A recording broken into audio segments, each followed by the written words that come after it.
Assalamualaikum warahmatullahi wabarakatuh.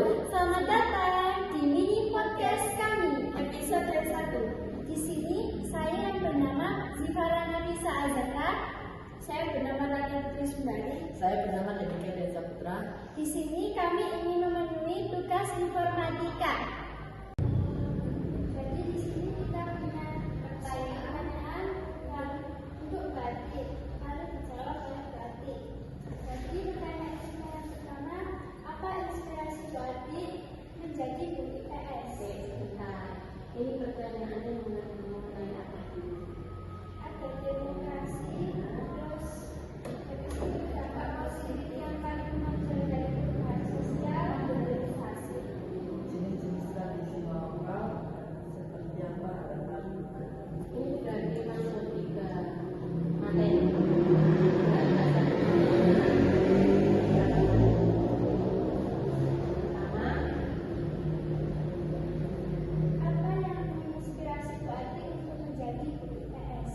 Kalau menjadi guru IPS itu kan ilmu pengetahuan sosial.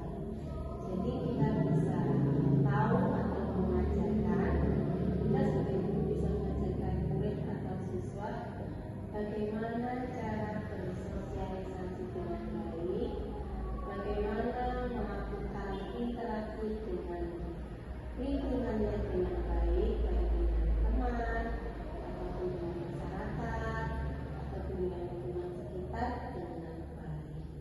Jadi dengan belajar IPS kita juga bisa mengetahui bagaimana cara ilmu berekonomi, berpolitik, bersosial itu semua masuk dalam IPS. Jadi kalau pelajaran IPS itu penting. Lagi. Berarti IPS itu sangat penting untuk kita bisa menuntut Indonesia menjadi emas. Iya, tergantung kamu belajarnya seperti apa.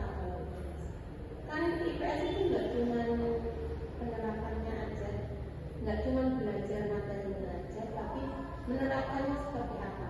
Kalau mau jadi Indonesia masih harus diterapkan. Cara menerapkan agar Indonesia ini menjadi lebih master, soalnya anak kecil sekarang itu banyak yang bermain handphone, terus gak belajar, gak senang bergambar.